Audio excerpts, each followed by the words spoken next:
الرجيم بسم الله الرحمن الرحيم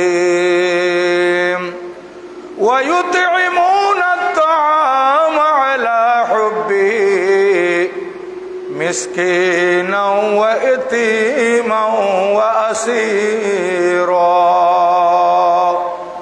صدق الله مولانا العظيم وصدق رسوله النبي الحبيب الكريم مولاي صل وسلم وبارك عليه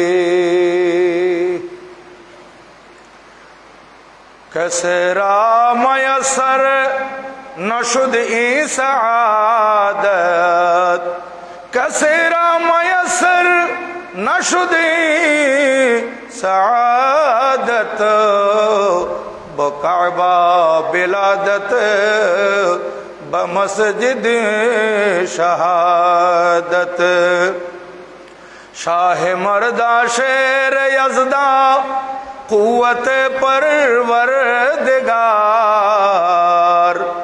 شاہ مردہ شیر یزدہ قوت پروردگار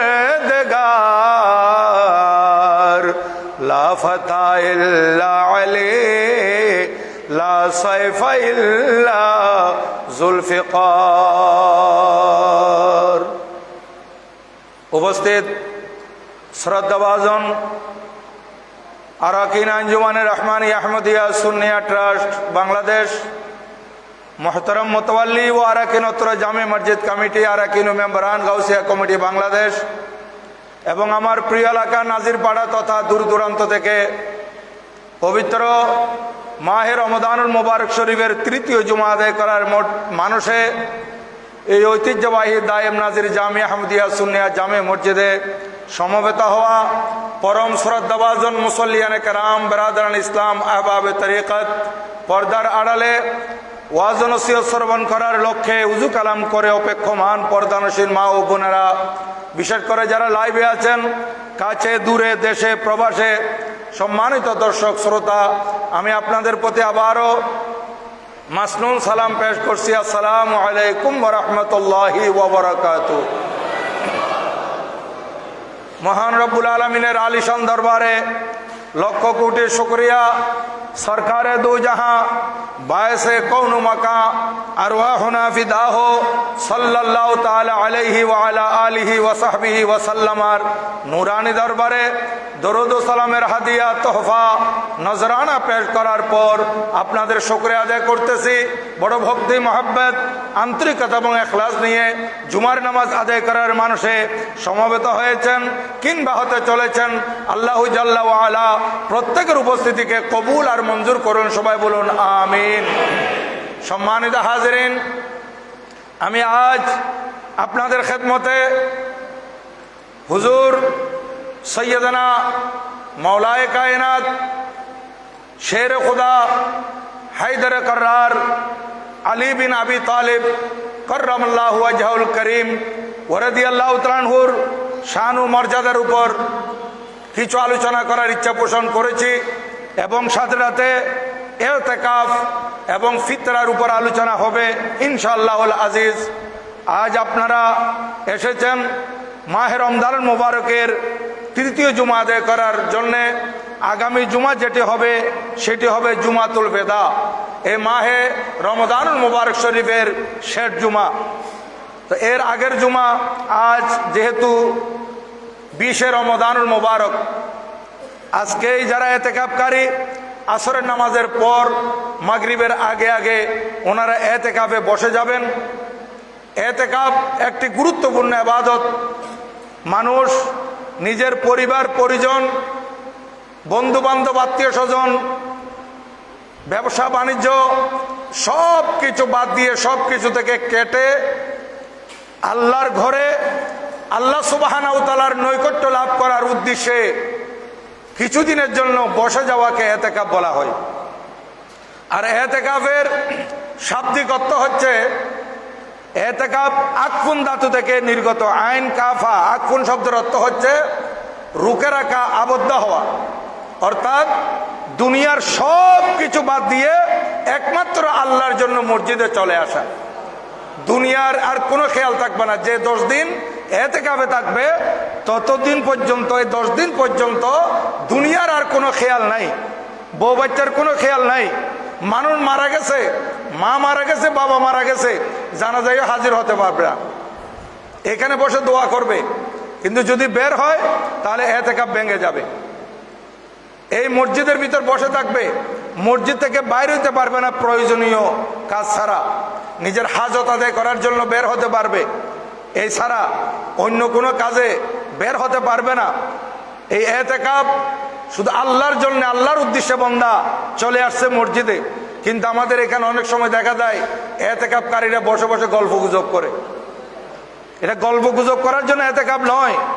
আর এতেকাফ কিতাবের মধ্যে আছে, যারা এতেকাফ নিবে তাদের মধ্যে 20-50 জন যদি থাকে, একজন আরেকজনের জন্য শোক কথা করে তুলতে পারবে না। শোক কথা করে তুলতে গেলে, বন্ধু বান্ধব বানাতে গেলে গল্প করতে হয়, খোঁজ খবর নিতে হয়, সেগুলা 10 দিনের ভিতর নেওয়া যাবে না।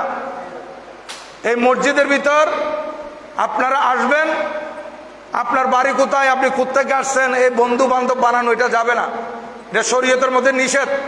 আপনারা এগুলা করলে এই 10 দিন পরে মোবাইল নম্বর নিয়ে আলোচনা করিয়েন, পরে এখানে এগুলা নিয়ে আলোচনা করা যাবে না, এখানে শুধু ইবাদত করবেন। আর এতেকাফের একটি মহৎ উদ্দেশ্য হচ্ছে লাইলাতুল কদর তালাশ করা। লাইলাতুল কদর, এই জন্য এতেকাফকারীরা রাত্রে ঘুমাবে না, রাত্রে ইবাদত করবে, রাত জেগে ইবাদত করবে, লাইলাতুল কদর তালাশ করবে। আমার নবীজি এতেকাফ নিয়েছেন লাইলাতুল কদর তালাশ করার জন্য। তা আপনারা এই জন্য আজকে রাতও লাইলাতুল কদর হতে পারে, কারণ 5টি বেজোড়া রাতের মধ্যে লাইলাতুল কদর নিহিত। এই 5টি বেজোড়া রাতে লাইলাতুল কদর নিহিত। এই 20 দিন গত 21 তারিখের রাত, 22 দিন গত 23 তারিখের রাত, 24 রোজা দিন গত 25 তারিখের রাত, 26 দিন গত 27 তারিখের রাত, 28 দিন গত 29 তারিখের রাত। এই 5টি রাত হচ্ছে লাইলাতুল কদরের রাত। এগুলো ভালোভাবে ইবাদত করতে হবে। এবং আমাদের এখানে 5টি রাতের মধ্যে কিয়ামুল লাইলও হয়, আলহামদুলিল্লাহ। আর বিশেষ করে আপনাদের মাঝে ফিতরার কথা বলে দিই, যেহেতু আমি আমার টপিকসে চলে যাব। ফিতরা সর্বনিম্ন হচ্ছে 115 টাকা। এটা আমাদের আঞ্জুমানে রহমানিয়া আহমদিয়া সুন্নিয়া ট্রাস্টের ফতোয়া বিভাগ থেকে এটা নির্ধারণ করা হয়েছে। এটা আপনারা 115 টাকা ফিতরা আদায় করবেন সর্বনিম্ন। কারণ 5 প্রকারের বস্তু দ্বারা ফিতরা দেওয়া যায়। আটা এবং গম, আটা এবং গম দিয়ে পরিমাণ অনুযায়ী যে পরিমাণে ফিতরা দিতে হয়, নির্ধারণ করতে হয়, সেই পরিমাণে 115 টাকা হিসাবে আসছে। আর যদি আপনি ভুট্টা দিয়ে দিতে যান, জব বা ভুট্টা দিয়ে দিতে যান, তখন আপনাকে ফিতরা দিতে হবে 530 টাকা। আর যদি আপনি কিশমিশ দিয়ে দিতে যান, তাহলে আপনার জন্য ফিতরা আসবে 1980 টাকা। আর যদি আপনি খেজুর দিয়ে দিতে চান, মধ্যম মানের ভালো খেজুর, সেই পরিমাণ দিতে চান, আপনার জন্য আসবে 2310 টাকা। আর সবথেকে হাইট যেটা পনির, এই পনির দিয়ে যদি আপনি ফিতরা নির্ধারণ করেন, তাহলে আপনার জন্য আসবে 2805 টাকা। তো আমিও 115 টাকা দিব, যিনি শিল্পপতি উনি 115 টাকা দিবেন। এটা কেমনে হয়? যদি বা আদায় হয়ে যাবে, কিন্তু ওনাদের উচিত যাতে গরিবের সাহায্যের জন্য, ওনারা তো লক্ষ লক্ষ টাকা খরচ করতেছেন, 2805 টাকা করে এক ফিতরা দিলে এটা গরিবের জন্য বড় সাহায্য হবে। আর ওনার কোনো পয়সাওয়ালার কোনো ক্ষতি হবে না, পয়সাওয়ালার পয়সার মধ্যে কোনো টান আসবে না। কিন্তু 115 টাকা বলতে বলতে আমরা সবাই, যে ফকির সে ওদের 115 টাকা, আর আমরা শিল্পপতির ওদের 115 টাকা। আমরা মানে আমি শিল্পপতি না, এমনি বলে দিচ্ছি আর কি। যারা শিল্পপতি তারাও দেয় 115 টাকা। এরকম না দিয়ে আপনারা এগুলো নির্ধারণ করবেন, সবথেকে বেশি দেওয়ার জন্য চেষ্টা করবেন। আল্লাহ রাস্তায় যত বেশি দিবেন, আল্লাহ পাক সুবহানাহু ওয়া তাআলা তত তরিকে আপনাদেরকে বেশি করবেন। যাই হোক, আমি এবার আমার মূল কথায় চলে আসতেছি, সময় সংক্ষেপ। হযরত মওলায়ে কায়নাত শেরে খুদা রাদিয়াল্লাহু তাআলা আনহু, উনি জন্মলাভ করেছিলেন হস্তি বাহিনীর ঘটনার 30তম বছর। যে বছর হস্তি বাহিনীর ঘটনা ঘটেছিল, সেই সময় এক একটা বড় ঘটনা নিয়ে এরা সাল মাস এগুলা নির্ণয় করত। সেই সময় সাল গণনা হতো হস্তি বাহিনীর ঘটনা নিয়ে। আব্রাহা বাদশার ঘটনা এটা প্রসিদ্ধ হয়ে গিয়েছিল। যে আব্রাহা বাদশার ঘটনার আমার নবীজি 41 দিন, 45 দিন বা 51 দিন পর দুনিয়াতে তশরিফ এনেছিলেন। আর হযরত আলী রাদিয়াল্লাহু তাআলা আনহু এসেছেন এই হস্তি বাহিনীর ঘটনার 30তম বছরে, 30 বছর পর। উনি ওনার আম্মাজান হযরতে ফাতেমা বিনতে আসাদ, ওনার আব্বাজান খাজা আবু তালেব, আম্মাজান আল্লাহর ঘরে তোয়াফ করতেছিলেন আব্বাজান সহ। তোয়াফ করতে করতে করতে করতে হঠাৎ ওনার প্রসব বেদনা আরম্ভ হলো। ওনাকে আল্লাহর ঘরের ভিতর ঢুকিয়ে দেওয়া হলো। আল্লাহর ঘরের ভিতর হযরতে মাওলা আলী শের খুদা রাদিয়াল্লাহু তাআলা আনহুর জন্ম।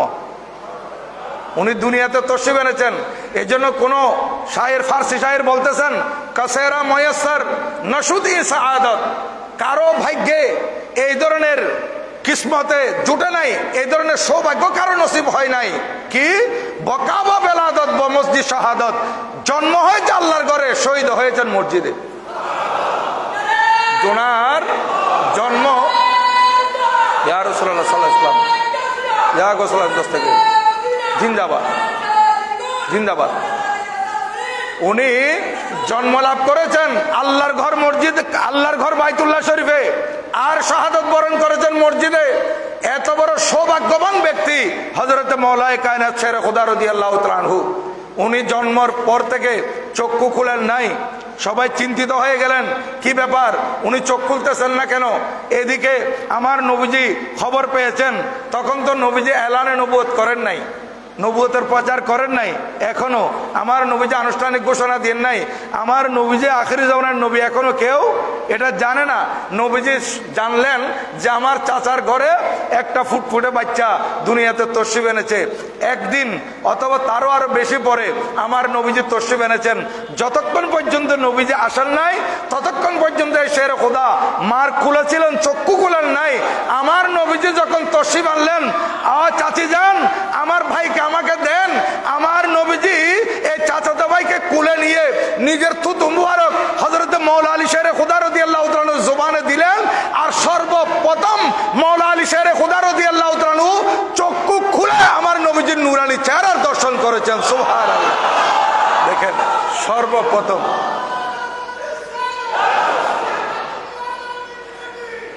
আমার নবীজি হযরতে সাইয়েদনা শের খুদা রাদিয়াল্লাহু তাআলা আনহুকে দেখেছেন, সর্বপ্রথম জলওয়ায়ে চেহারায়ে নবুয়ত দেখেছেন মাওলা আলী শের খুদা রাদিয়াল্লাহু তাআলা। এবং আমার নবীজির থুতু মুবারক ওনার জুবানের ভিতর দেওয়া হলো। আর সেই কারণে আজকে মাওলায়ে কায়নাতের শান দেখেন। আর এদিকে মক্কা শরীফে যখন দুর্ভিক্ষ দেখা দিল, হযরতে খাজা আবু তালেব রাদিয়াল্লাহু তাআলা আনহুর সন্তান বেশি ছিল। আমার নবীজি সেই একেবারে ছোটবেলা থেকেই নবীজি গরিব দুঃখীদের সাহায্য সহায়তা করতেন। নবীজি একেবারে যখন থেকে আমার নবীজি একটু বড় হয়েছেন তখন থেকে নবীজি এতিমদেরকে সাহায্য করা, গরিব দুঃখীদেরকে সাহায্য করা, মানুষের জন্য ইনকাম করা, এগুলো আমার নবীজির চরিত্রের মধ্যে ছিল। যার কারণে নবীজিকে সবাই মহব্বত করত, নবীজিকে ভালোবাসত। কলমার এলান করার পর নবীজি কাফেরদের শত্রু হয়েছেন। এর আগে কাফেররা আমার নবীজিকে বড্ড ভালোবাসত। আমার নবীজির দান, আমার নবীজির সদকা, আমার নবীজির এই আন্তরিকতা, সাহায্য সহায়তা, এগুলা আরববাসীকে মুগ্ধ করেছিলেন। নবীজি হযরতে আব্বাস রাদিয়াল্লাহু তাআলা আনহু আমার নবীজির চাচা, উনাকে গিয়ে বললেন, চাচা এখন তো দুর্ভিক্ষ চলতেছে, আমার চাচা খাজা আবু তালেব রাদিয়াল্লাহু তাআলা আনহুর সন্তান বেশি, চলেন আমরা ওনার সন্তানের মধ্য থেকে দুই একজন এক একজন করে জিম্মা নিয়ে নিই, তাহলে যাতে ওনার উপর বোঝাটা হালকা হয়। হযরত আব্বাস রাদিয়াল্লাহু তাআলা আনহুকে নিয়ে আমার নবীজি খাজা আবু তালেবের ঘরে গেলেন। গিয়ে বলতেছেন, চাচা আপনার সন্তান বেশি, আমাদেরকে একজন একজনের জিম্মাদারি দিয়ে দেন, আমাদের ঘরে খানাপিনা করবে, আপনার বোঝা একটু হালকা হবে। খাজা আবু তালেব বললেন, ভালো কথা, নিয়ে নাও। কাকে নিবে? আমার নবীজি চাচাকে বললেন, চাচা আপনি কাকে নিবেন? আমার নবীজিকে চাচা বললেন। তখন তো আমার নবীজি নবী হিসেবে প্রকাশ করেন নাই, তখন ভাতিজা হিসেবে আছেন। চাচা বলতেছেন, ভাতিজা তুমি তো আলী ছাড়া আর কাউকে নিবে না। চাচা বলতেছেন, তুমি নিলেই তো আলীকে নিবা। আমার নবীজি হযরত আলী রাদিয়াল্লাহু তাআলা আনহুকে নিয়ে আসছেন, তখন বয়স 6 থেকে 7 বছর। দেখেন এই ছোটবেলা থেকে আমার নবীজির ঘরে লালিত পালিত হচ্ছেন কে? হযরতে মাওলায়ে কায়নাত শেরে খুদা রাদিয়াল্লাহু তাআলা আনহু।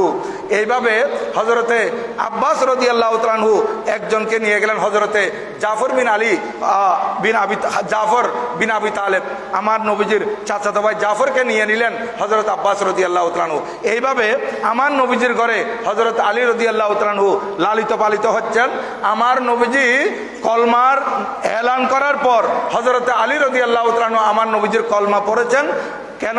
যেহেতু একদিন উনি দেখতেছেন নবীজি আমার নবীজির বিবি আমাদের মা হযরতে খাদিজাতুল কুবরা রাদিয়াল্লাহু তাআলা আনহা নিয়ে নামাজ পড়তেছেন। দেখেন এখনো নামাজ ফরজ হয় নাই, নামাজ ফরজ হওয়ার আগেও নবীজি নামাজ পড়েছেন। তো নবীজি রুকু করতেছেন, সিজদা করতেছেন, এগুলা দেখে হযরত আলী রাদিয়াল্লাহু তাআলা আনহু বলতেছেন, ভাইজান আপনি এগুলা কি করছেন? রাত্রে আমি দেখছি। বলে আমি এগুলো নামাজ পড়তেছি, আল্লাহর ইবাদত করতেছি। আমি আল্লাহর নবী, আল্লাহ পাক আমাকে নবুয়ত দান করেছেন, আমি শেষ নবী এবং ইসলাম হচ্ছে শ্রেষ্ঠ ধর্ম। আল্লাহ এক, তার কোনো তুল্য নাই, একক। তুমি চাইলে আমার উপর ঈমান আনতে পারো। হযরত আলী রাদিয়াল্লাহু তাআলা বললেন, আমি আব্বাকে না বলে ঈমান কেমনে আনি? আমার নবীজি ইচ্ছা যে এখন আপাতত কলমার প্রচারটা না হোক, আস্তে আস্তে আস্তে আস্তে আমি প্রচার করব। এই জন্য বললেন, ভাই আলী তুমি কলমা না পড়লে না পড়ো, তোমার আব্বার সাথে আলোচনা করিও না, এটা বলে দিলেন। কিন্তু হযরত আলী রাদিয়াল্লাহু তাআলা মনে সান্ত্বনা পাচ্ছেন না, উনি আব্বার সাথে আলোচনা করা ছাড়াই বলে দিলেন আমি কলমা পড়ে দেব। উনি কলমা পড়ে মুসলমান হয়ে গেছেন হযরত মাওলা আলী শেরে খুদা রাদিয়াল্লাহু তাআলা আনহু। এই জন্য কিতাবের মধ্যে লিখতেছে হযরত মাওলায়ে কায়নাত শেরে খুদা রাদিয়াল্লাহু তাআলা আনহু এই নবীজির দরবারে, নবীজির দুয়ারে, নবীজির ঘরে লালিত পালিত হওয়ার কারণে কোনোদিন মূর্তির সামনে মাথা নত করেন নাই, কোনোদিন মদ্যপান করেন নাই। যখন অ্যাভেলেবেল মদ পান চলতেছিল, সেই সময় অ্যাভেলেবেল শরাব নশি চলতেছিল, শরাব বেচা কিনা চলতেছিল, হযরত সিদ্দিক আকবর রাদিয়াল্লাহু তাআলা আনহু উনি কোনোদিন মদ পান করেন নাই। হযরত মাওলা আলী শেরে খুদা রাদিয়াল্লাহু তাআলা আনহু উনি কোনোদিন মদ্যপান করেন নাই। উনি আমাদের তরিকতের প্রধান। ওনাকে আল্লাহ পাক সুবহানাহু ওয়া তাআলা মূর্তি পূজা থেকে, মূর্তির সামনে মাথা নত করা থেকে পবিত্র রেখেছেন। এই জন্য ওনাকে বলা হয় কাররামাল্লাহু ওয়াজহাহুল করিম। আমরা সবার ব্যাপারে বলি রাদিয়াল্লাহু তাআলা আনহু, আর মাওলা আলী শেরে খুদা রাদিয়াল্লাহু তাআলা আনহুর ব্যাপার আছে কাররামাল্লাহু ওয়াজহাহুল করিম। আল্লাহ পাক ওনার নূরানি চেহারাকে মুকাররম করুক, সম্মানিত করুক। উনি মাথা নত করেন নাই মূর্তির সামনে। দেখেন এ হযরত মাওলায়ে কায়নাত শেরে খুদা রাদিয়াল্লাহু তাআলা আনহু আস্তে আস্তে এই কলমা পড়ার পর উনি দেখেন আজকে হযরত মাওলা আলী শেরে খুদা রাদিয়াল্লাহু তাআলা আমার নবীজির সাথে সাথে ছিলেন, নবীজির পাশে পাশে ছিলেন। আর হযরত সৈয়দনা মাওলায়ে কায়নাত শেরে খুদা রাদিয়াল্লাহু তাআলা আনহু যখন দেখলেন মাওলায়ে কায়নাত যে এদিকে আমার নবীজি হিজরত করবেন, হিজরত ছিল এটা আমার নবীজির জন্য আল্লাহর নির্দেশ, এদিকে মাওলা আলী শেরে খুদা রাদিয়াল্লাহু তাআলা আনহু হিজরত করবেন নয়, আমার নবীজি যে হিজরতে যাবেন এই নবীজির বিছানায় কে আরাম করবে? আমার নবীজি বলেন, আই আলী তুমি আমার বিছানায় আরাম করবে, তুমি আমার বিছানায় আরাম করবে। এই বিছানাটা ছিল মৃত্যুপুরী, কারণ এই বিছানায় যিনি ঘুমাবেন ওনাকেই তো শহীদ করবে। কারণ আরবের কাফেরেরা আমার নবীজিকে বাইরে না পেলে ঘরে ঢুকে বিছানায় শহীদ করে দিবে, এটা তাদের সিদ্ধান্ত। আমার আল্লাহ নবীজিকে জানিয়ে দিয়েছেন। নবীজি বলেন আপনি এই বিছানায় শুবেন না। আমার নবীজি বলেন, আই আলী তুমি আমার বিছানায় শুবে, তুমি আমার বিছানায় আরাম করবে। তাহলে দেখেন হযরত আলী রাদিয়াল্লাহু তাআলা আনহু উনি আমার নবীজির বলার সাথে সাথে রাজি হয়ে গেলেন, কিন্তু উনি জানেন যে ওই বিছানায় ঘুমাইলে ওনাকে শহীদ করে দিবে। তারপরে উনি বলেন যে আমি ঘুমাবো ইয়া রাসূলুল্লাহ।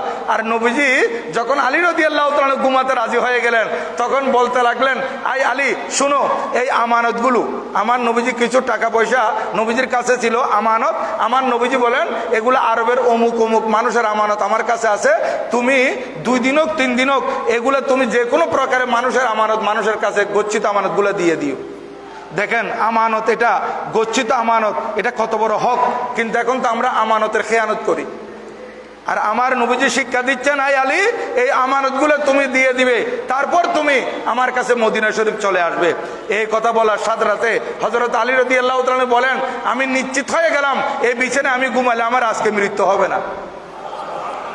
মানুষ যে কোনো সময় মরতে পারে, যে কোনো সময় মারা যেতে পারে, কিন্তু হযরত আলী রাদিয়াল্লাহু তাআলা বলেন যে বিছানায় মৃত্যু পড়েছিল, যে বিছানায় ঘুমালে নিশ্চিত মৃত্যু ছিল, কিন্তু সেই বিছানায় আমি যত আরামে ঘুমিয়েছি আমি জীবনে এইভাবে আরামে আর কোনোদিন ঘুমাই নাই। কেন? যেহেতু আমি নিশ্চিত হয়ে গেছে এই বিছানায় আমার মৃত্যু হবে না। কেন? নবীজি আমাকে মদিনা শরীফ যাইতে বলছেন, এখানে আমার মৃত্যু হবে না, কাফেররা আমাকে শহীদ করতে পারবে না। দেখেন আমার নবী হযরত সৈয়দনা আলী রাদিয়াল্লাহু তাআলা কে জড়িয়ে ধরে ফয়েজ দিয়েছেন সিনা বসিনা।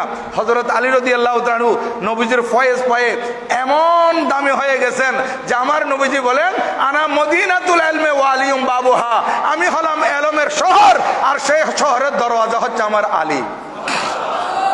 এই জন্য আম্মাজান আয়েশা সিদ্দিকা রাদিয়াল্লাহু তাআলার কাছে কোন সময় হযরত আলী রাদিয়াল্লাহু তাআলার ব্যাপারে আলোচনা হলে আম্মাজান আয়েশা সিদ্দিকা রাদিয়াল্লাহু তাআলা বলেন এখানে মদিনা শরীফে যে আলীর মতো, হযরত মাওলা আলী শেরে খোদার মতো মসাইল বেশি জাননেওয়ালা আর কেউ নেই। হযরত আলী রাদিয়াল্লাহু তাআলা মসাইলের ব্যাপারে খুব বড় পণ্ডিত অর্জন করেছিলেন। এই ফয়েজ আমার নবীজি থেকে পেয়েছেন। হযরত সৈয়দনা আব্দুল্লাহ ইবনে আব্বাস রাদিয়াল্লাহু তাআলা আনহু, যিনি রইসুল মুফাসসিরিন, মুফাসসির কুল সম্রাট, উনি বলতেছেন আমি যখনই যাই মশালা হযরত মাওলা আলী শেরে খুদা রাদিয়াল্লাহু তাআলা থেকে জানতে চেয়েছি, উনি আমাকে সঠিক জবাব দিয়েছেন।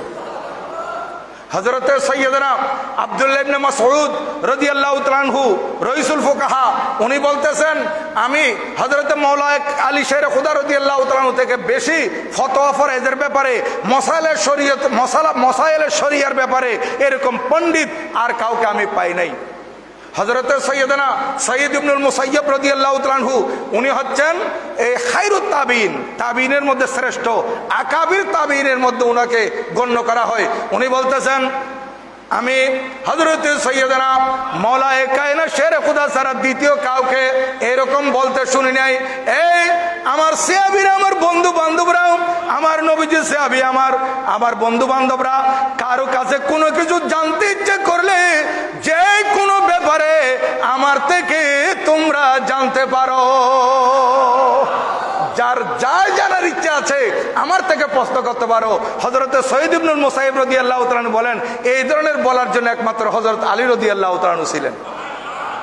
উনি আরো বলতেছেন, হযরত সঈদ ইবনুল মুসাইয়্যিব রাদিয়াল্লাহু তাআলা উনি বলতেছেন যে হযরত আমিরুল মুমিনিন উমর ইবনুল খাত্তাব রাদিয়াল্লাহু তাআলার খেলাফত আমলে কোন মুকদ্দমা, কোন বিচার হযরত মাওলা আলী শেরে খুদা রাদিয়াল্লাহু তাআলার দরবারে আসলে, হযরত উমর রাদিয়াল্লাহু তাআলার দরবারে আসলে উনি হযরত মাওলা আলী শেরে খুদা রাদিয়াল্লাহু তাআলা উপস্থিত আছে কিনা ডানে বামে দেখতেন। যখন দেখতেছেন হযরতে মাওলায়ে কায়নাত শেরে খুদা রাদিয়াল্লাহু তাআলা অ্যাবসেন্ট, তখন তিনি আল্লাহর কাছে ফরিয়াদ করতেন, আয় আল্লাহ, আমি যে বিচারের রায় দেব আমার বিচারটা যাতে ভুল না হয়, সঠিক হয়। কারণ এখানে আমি আলীকে দেখতেছি না, আমার বিচারের রায় যদি কোনো একটা এদিক সেদিক হয় আমাকে আলী শুধরায় দেয়, যে আলী আমাকে ঠিক করে দেয় সেই আলী তো নেই। আরেক বিচারের ব্যাপারে উনি বলেছিলেন লাউলা আলী লাহালাকা উমর, যদি আজকে আমার এই বিচারের মোকদ্দমার ফয়সালার মধ্যে আমি যে ফয়সালা দিচ্ছি আমার আলী যদি না থাকতো তাহলে আমি এখানে তো শেষ হয়ে গেছিলাম। এইরকম ছিলেন হযরত মাওলা আলী শেরে খুদা রাদিয়াল্লাহু তাআলা আনহু। ওনার এলমের প্রখরতা এত বেশি ছিল, ওনার কাছে যে যা জানতে চাইতো উনি তাৎক্ষণিক জবাব দিতেন এবং সব কোরআন শরীফ থেকে দিতেন। ইহুদি একটা আসলো ওনার দরবারে, আয়েশা বলতেছে যে হুজুর আমি আপনাকে আজকে প্রশ্ন করব, একটা জটিল প্রশ্ন। কি? উপস্থিত সবাই আছেন মাওলা আলী শেরে খুদা রাদিয়াল্লাহু তাআলার দরবারে। ইহুদি হুট করে বলে দিল যে আমার মুখে দুই একটা দাড়ি আর আপনার মুখে এরকম ঘন দাড়ি, এটা কোরআন শরীফে আছে? আশেপাশে যারা আছেন ওনারা বিব্রত হয়ে গেলেন যে এই ধরনের প্রশ্ন কেমনে করতে পারে। কারণ ইহুদির ইচ্ছা যে হযরত আলীকে নাকি কেউ বাজাইতে পারে না, আমি হযরত আলী রাদিয়াল্লাহু তাআলা আনহুকে আজকে আটকাই ফেলবো। এরকম অনেকে আলেম ওলামাকে আটকানোর জন্য প্রশ্ন করে, জানার জন্য না। জানার জন্য প্রশ্ন করা ঠিক, কিন্তু আটকানোর উদ্দেশ্যে প্রশ্ন করাটা বড় মারাত্মক খারাপ, গুনাহ। এখন সে বলতেছে হুজুর আপনার মুখে ঘন দাড়ি, আমার এখানে দুই একটা দাড়ি, এটা কোরআন শরীফে আছে? উনি আর চিন্তাও করেন নাই, উনি বলেন হ্যাঁ এটা কোরআন শরীফে আছে। উনি বলেন কোরআনুল কারীমের সূরা আরাফের 58 নম্বর আয়াত উনি তেলাওয়াত করে দিলেন, বিসমিল্লাহির রহমানির রহিম, ওয়াল বালাদুত তাইয়্যিবু ইয়াখরুজু নাবাতুহু বিইذনি রাব্বিহি ওয়াল্লাযী খাবুসা লা ইয়াখরুজু ইল্লা নাকিদা। আল্লাহু জাল্লা জমিনে ফসল হয় আল্লাহর হুকুমে, আর যে জমিন নাটা, সেই নাটা জমিনের মধ্যে ফসল উঠে না, কিন্তু কষ্ট মষ্ট করে দুই একটা উঠে। আই ইহুদি জেনে রাখো, আমি কলমা পড়ার কারণে আমার এই জমিনটা পবিত্র হয়ে গেছে, যার কারণে এখানে ফসল উঠেছে আল্লাহর হুকুমে। আর তুমি কলমা পড়ে নাই, কলমা না পড়ার কারণে তোমার জমিনটা নাটা জমিন, এই কারণে দুই একটা কষ্ট মষ্ট করে উঠেছে। উনি কোরআন শরীফ থেকে উত্তর দিয়ে দিলেন। ইহুদি লজ্জিত হয়ে চলে গেল।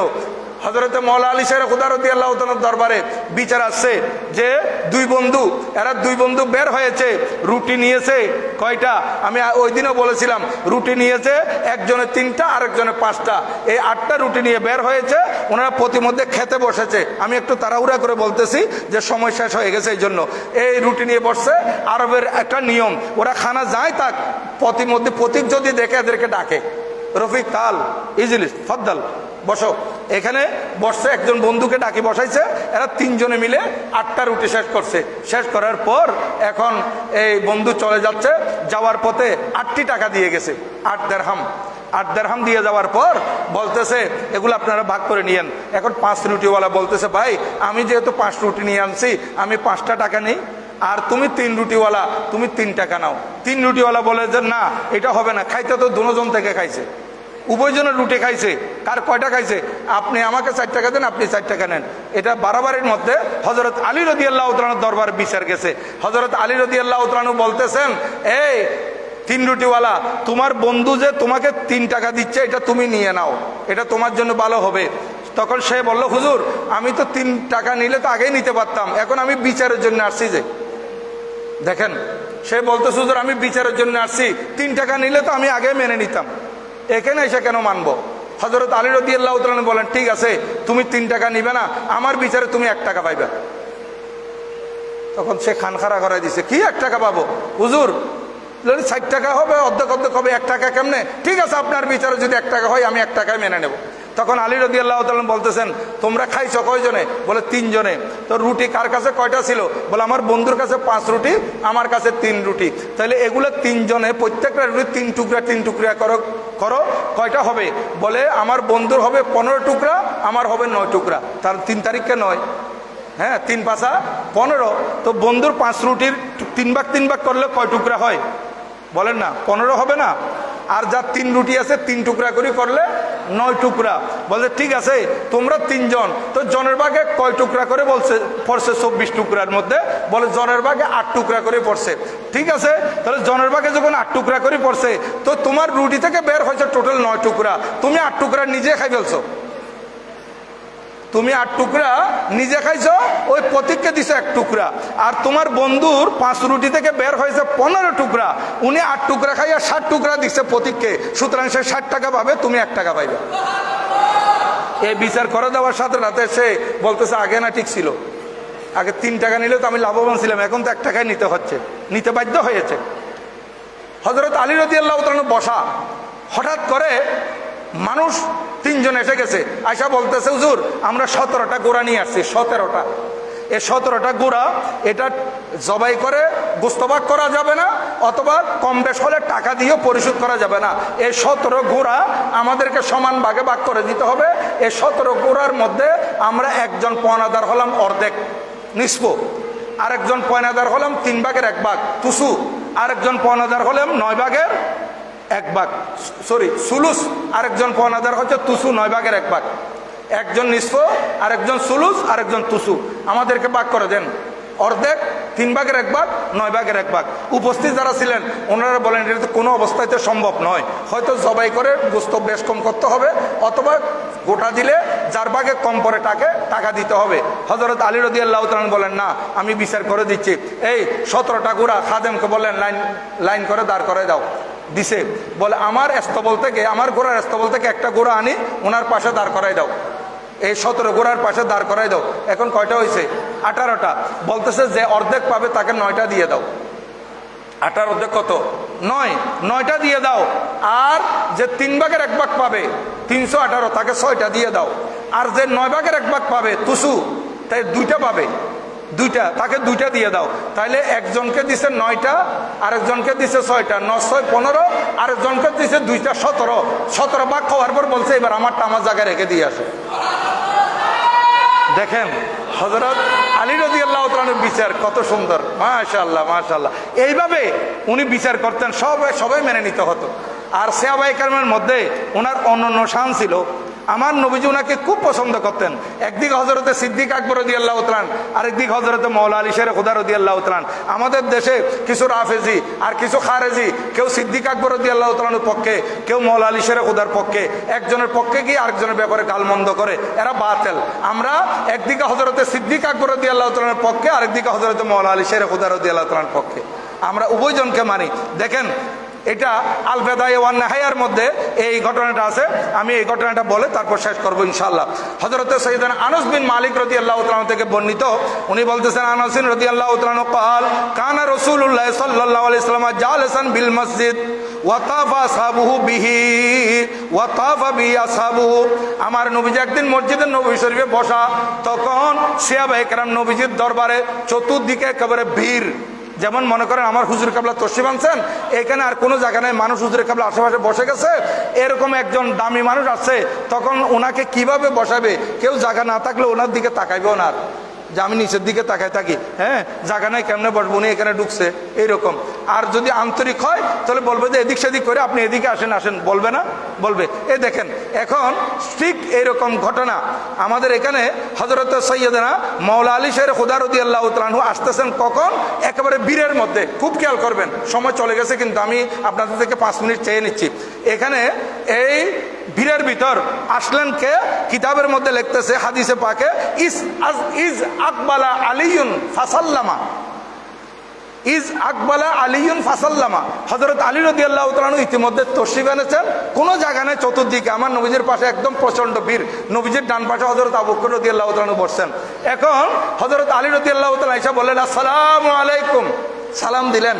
সালাম দেওয়ার পর উনি ডানে বামে এদিক সেদিক দেখতেছেন, বসার জন্য কোনো জায়গা পাচ্ছেন না, পাচ্ছেন কিনা।